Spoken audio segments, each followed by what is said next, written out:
হ্যাঁ, জুলাই ফাউন্ডেশনের যে 100 কোটি টাকা, ধরেন আমার ওখানে বলা হচ্ছে পুনর্বাসন, প্রতিনিয়ত লাশের মিছিল বাড়ছে, প্রতিনিয়ত মৃত্যুর মিছিল বাড়ছে।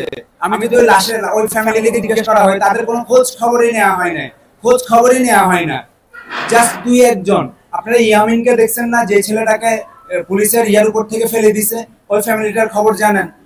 জানেন না। সর্বশেষ ইয়ামিনের যে ভিডিও করে, সম্ভবত উনি মাছরাঙা টেলিভিশনের সাংবাদিক ছিলেন, ওনার দুইটা চোখ গুলিবিদ্ধ হয় ছড়া বুলেটে।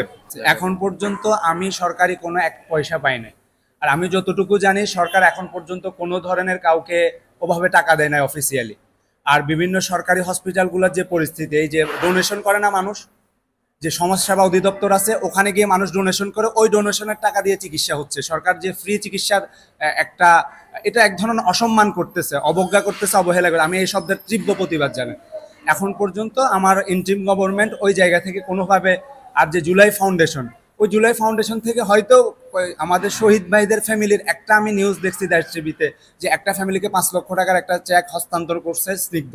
এখন পর্যন্ত যারা জীবিত আছে তাদের কয়জনের কাছে পৌঁছাইছে এই টাকা আমি ঠিক জানি না, আমার কাছে তো তথ্য না। আমি গত পরশুদিন আমাকে স্নিগ্ধ নিজেই ফোন করছে, সে আমার কাছে একটা লিস্ট চাইছে।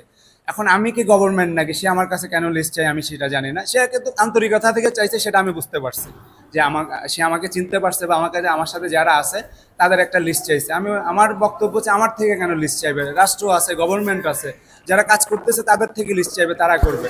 এখন পর্যন্ত ওভাবে টাকা পয়সা, আর জুলাই ফাউন্ডেশনের যে